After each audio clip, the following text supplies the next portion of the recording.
What up, YouTube? It's Dundee. Hey, this is a special one. Let's get right into it. I'm going to read, as an example, an historical example. This is American history, from a narrative produced many years ago by WPA. Some of you in the audience will know what that means. Anyone who doesn't, ask your nearest neighbor with hair as gray as mine.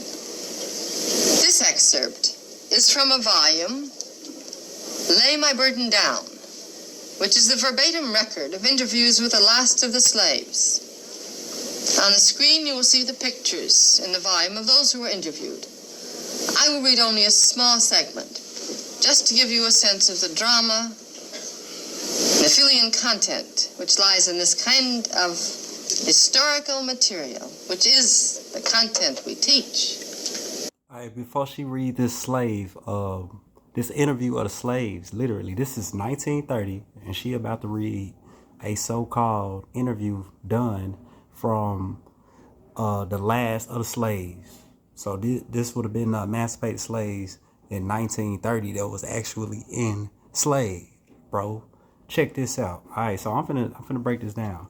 So if you don't know, it's Dundee back with another one. All right, so here we discuss and report on the minds of the modern day black people, right? And where we get this mentality from, where the so-called black people get the mentality from, and things close to the topic. So what y'all witnessing is basically it's a work progress administration. I'm finna break that shit down in a minute, but this video is very important. It's a video of this old white woman in the 1930s. This is the Great Depression times, mind you, the Great Depression. All right. So this is when white people was doing bad. All right. So she's reading an interview done on the last living slaves, giving a traumatic story. All right. So the interview is literally given a name. It's a story. It's out of a book. It's called Lay My Burden Down. And I don't know if she said, I think she said it.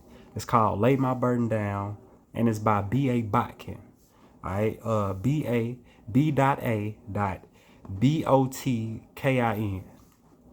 That's who wrote it.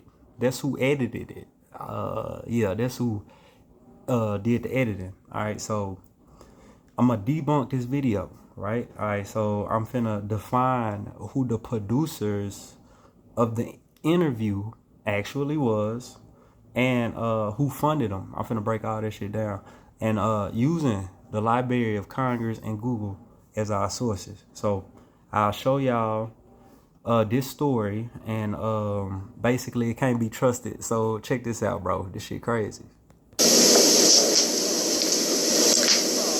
This one is called She Never Got to Keep Her Babies. Mind you, it ain't that long. I think it's about a minute 30 seconds, bro. Maybe 2 minutes. It ain't that long. My mother told me that Master owned a woman who was the mother of several children. And when her babies would get about a year or two of age, he'd sell them, and it would break her heart. She never got to keep them. When her fourth baby was born and was about 2 months old, she just studied all the time about how she would have to give it up. And one day she said, I just decided I'm not going to let old Master sell this baby. He just ain't going to do it. She got up and give it something out of a bottle. And pretty soon it was dead. Of course, didn't nobody telling her, or he'd have beat her nearly to death. Second segment, titled, I Just Said It to the Wrong Person. One time some Yankee soldiers stopped and started talking to me. They asked me what my name Bro, they look like Paul Mooney daddy, bro. I'm sorry, I had to stop it. was. I say Liza, and they say, Liza who? I thought a minute, and I shook my head. Just Liza. I ain't got no other name. He say, who live up yonder in that big house? I say, Mr. John Mixon. He say, you are Liza Mixon. He say, do anybody ever call you nigger? And I say, yes, sir. He say, next time anybody call you nigger, you tell him you is a Negro, and your name is Miss Liza Mixon. The more I thought of that, the more I liked it, and I made up my mind to do just what he told me to. My job was minding the calves back while the cows was being milked. One evening I was minding the calves, and old Master came along.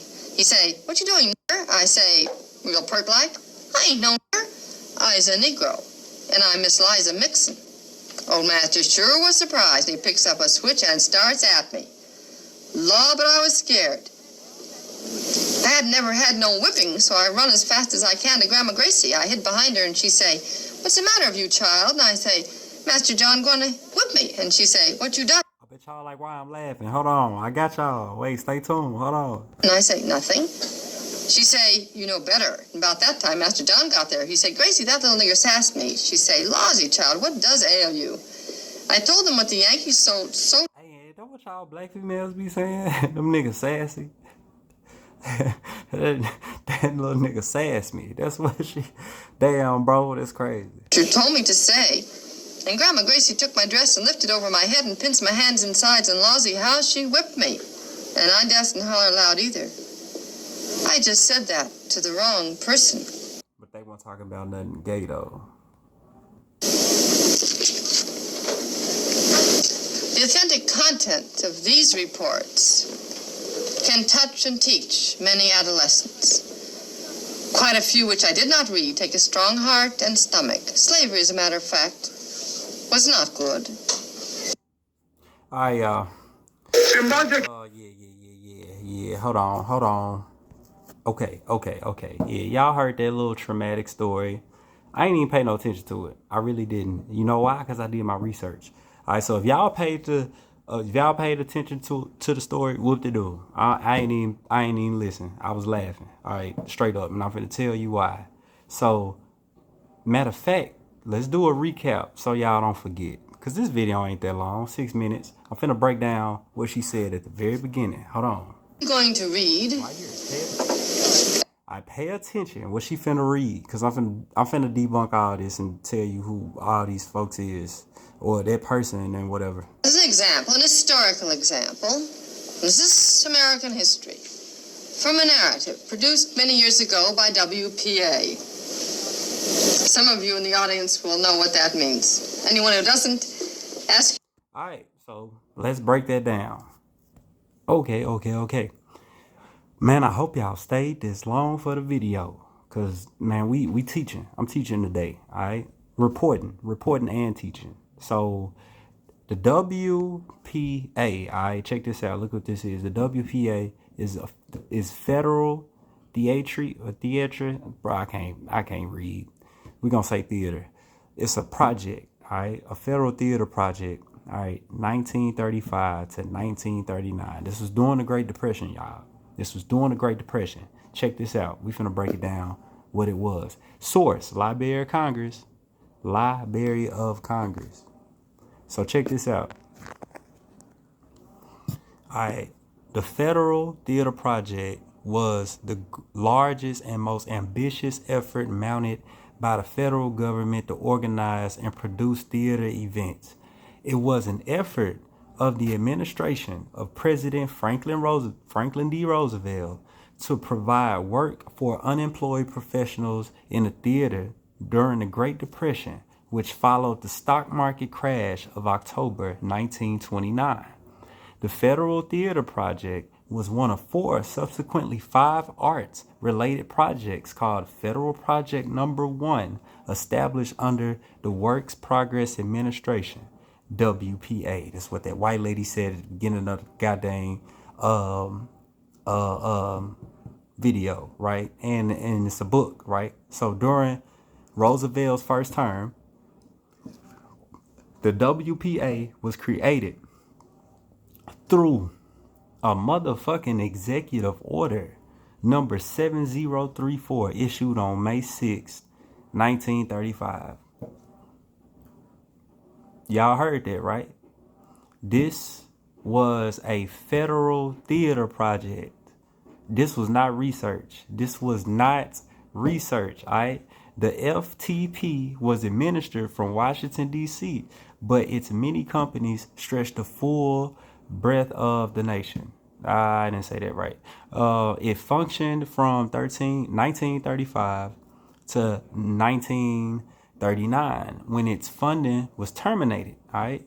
In that brief period, it was responsible for some of the most innovative staging of its time. Now check this out, y'all. Listen to this. All right. Is that where I left off at? I think yeah. All right, so check this out. While the primary aim of the FTP, the Federal Theater Project, was the re-employment of the theater workers on the public relief roles, including actors, directors, playwrights, designers, vaudeville artists, and stage technicians, and it was also hoped that the project would result in the establishment of theater so vital to the community life, to community life, to community life. It will continue to function after FTP program was completed.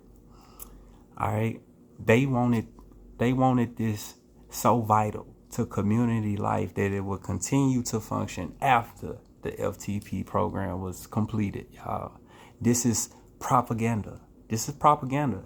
Funds were allocated to the federal theater project from, or is it appropriations authorized by the joint resolution HJR blah blah blah Congress introduced in Congress on January 21, 1935. Cited as the Emergency Relief Appropriation Act of 1935, it became law on April 8, 1935.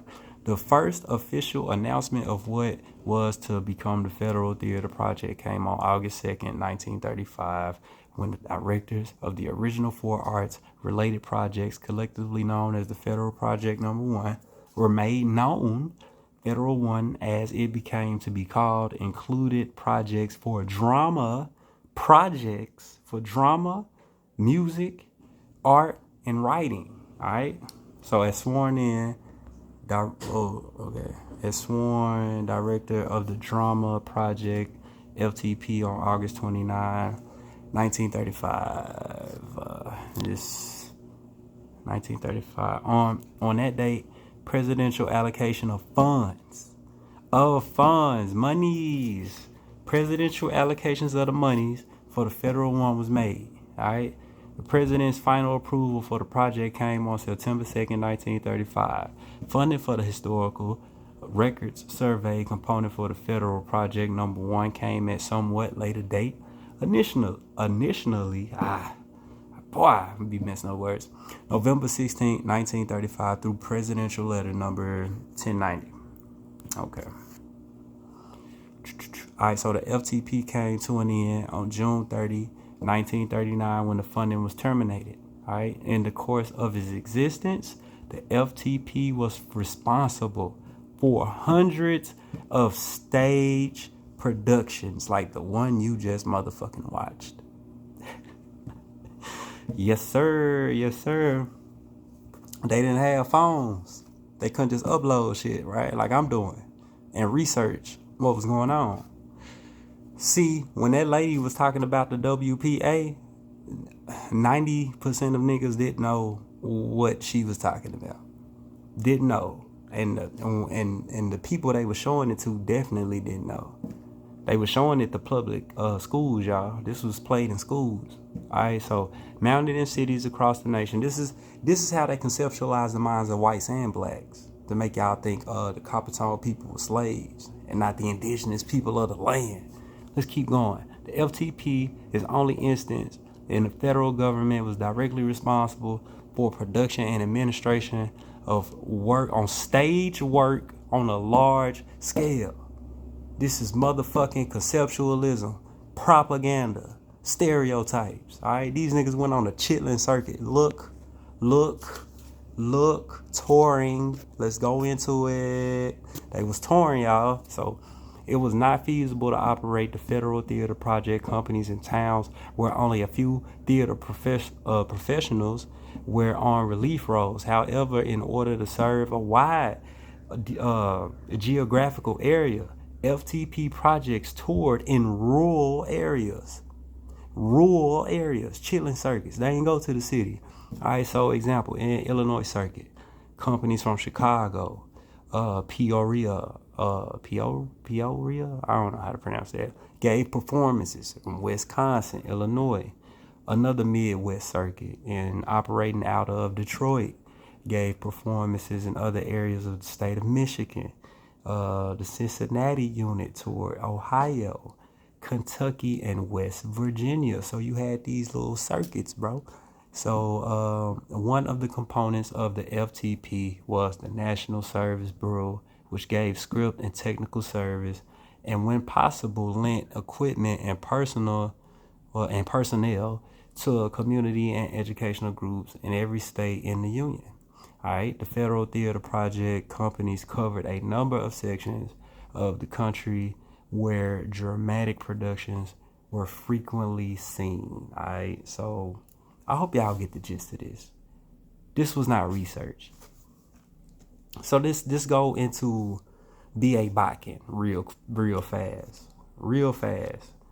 Before we talk, let's bring up how much money them niggas got too. So that's on the screen. Y'all can look at that while I go over this. B.A. Botkin, college professor.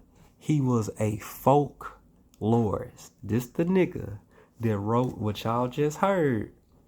Lay My Burden Down. He wrote that. Right? He edited that or whatever. All right, so he was a college professor and a folklorist. Not a historian. All right. So this real fast. Look at that money they got. Look at all the money they got from the funding. Look at that motherfucker. Look at that shit. Let's look at what a folklorist is. Hold on, y'all. Hold on. 1 second. All right. Check this out. The definition of folklore. All right. Traditional beliefs, customs, and stories of a community. All right. Passed through generations by word of mouth. A body of popular myth and beliefs relating to a particular place, activity, or group of people. This is who wrote what that white lady just spoke about. And if you go on the comments of their original video, you'll see so many people talking about, oh my God, she didn't get to keep her babies and slave time was so bad. This was theater. This was literally theater if you research what was done. Folklore. So check this out. Hold on 1 second. Alright, so this is the book, Lay My Burden Down. That's why I said look like Paul Mooney daddy or whatever, bro. Yeah, bro. This is what she read this from.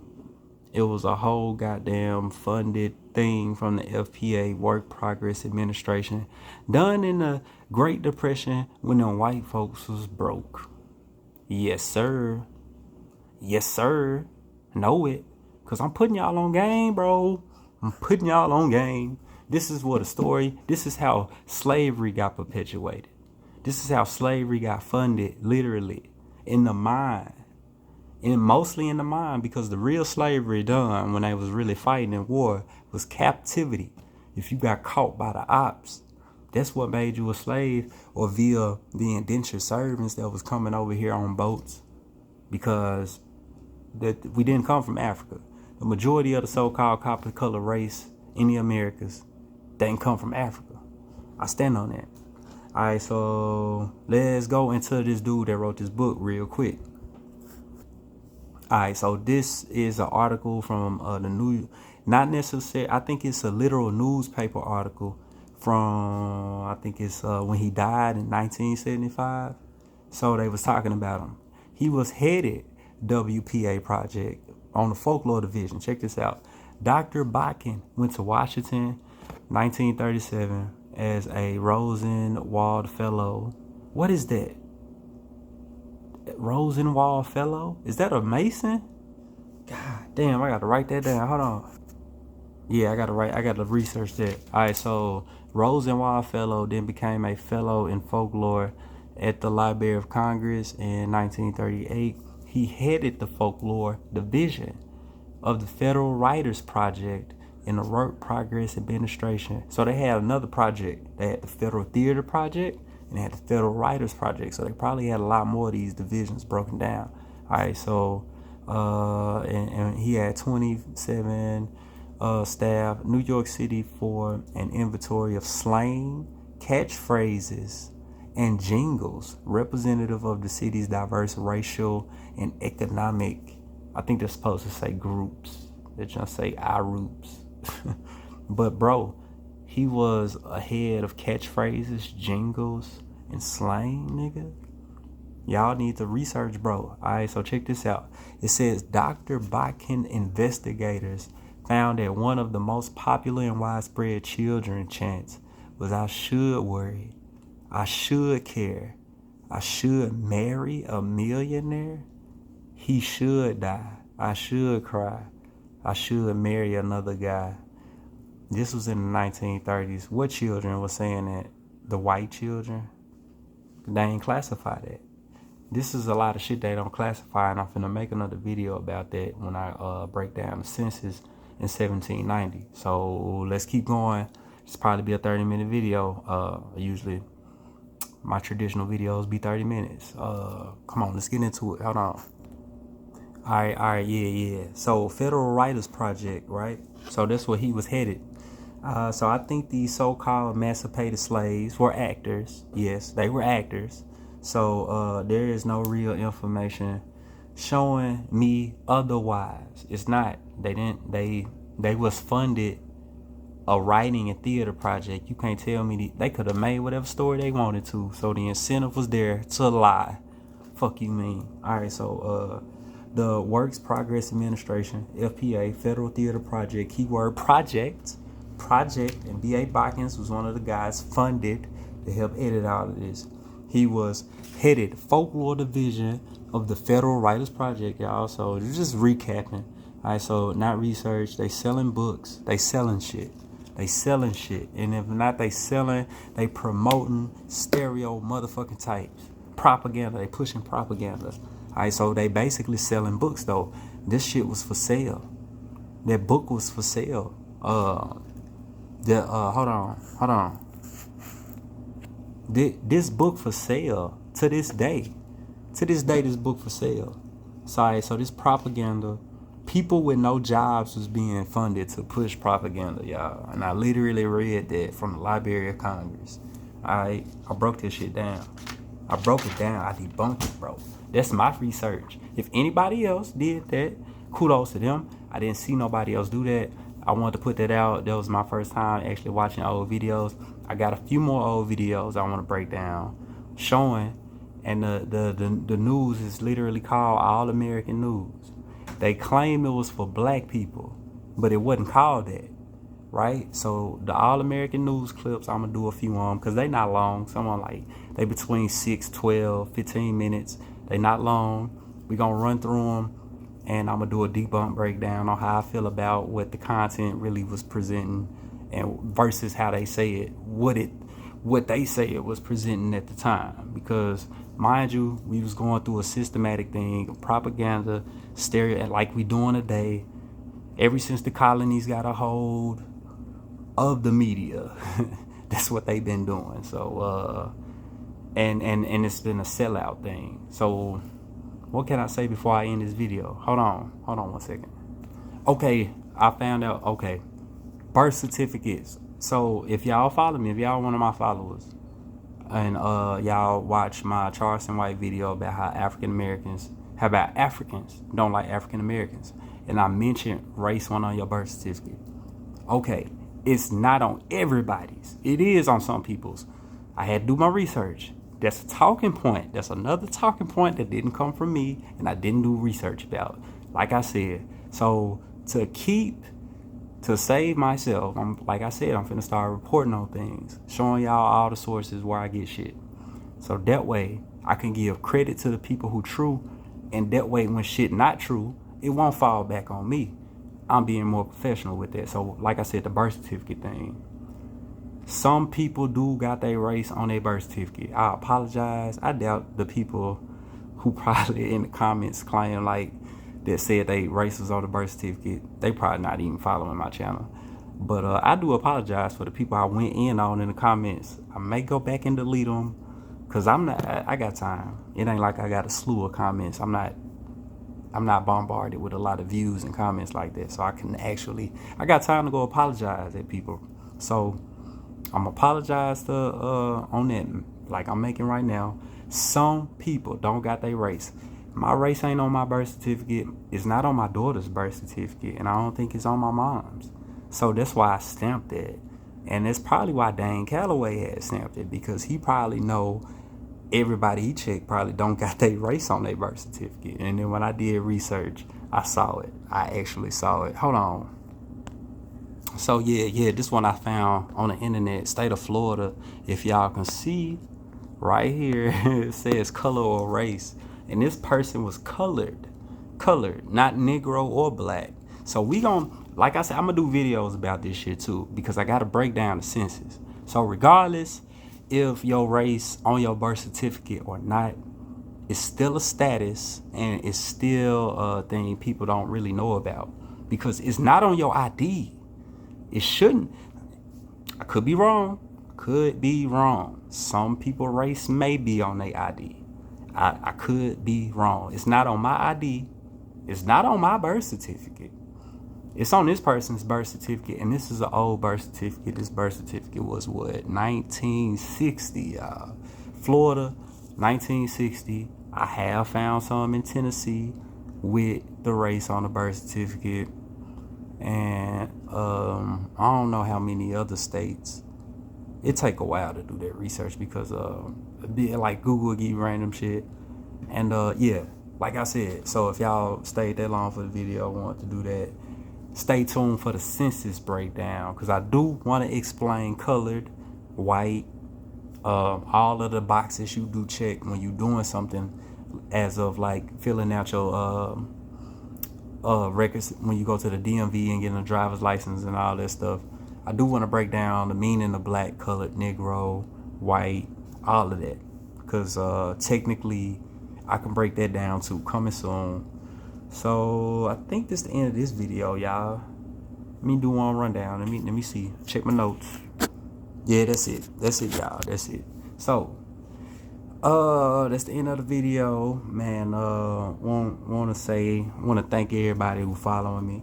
Like I said, I want to give a shout out to Dan Calloway, UB, and Benjamin Manhattan, and everybody I follow and get points from, talking points from, and give me the ability to go search for stuff and report on things that I feel like that's important. You know what I'm saying? So that's my little journey, finding truth. Want to put out truth. Want to help put out truth about the indigenous people of the Americas, y'all. So man, support people y'all watch, especially if they independent, man. This corporation things is busting stuff up.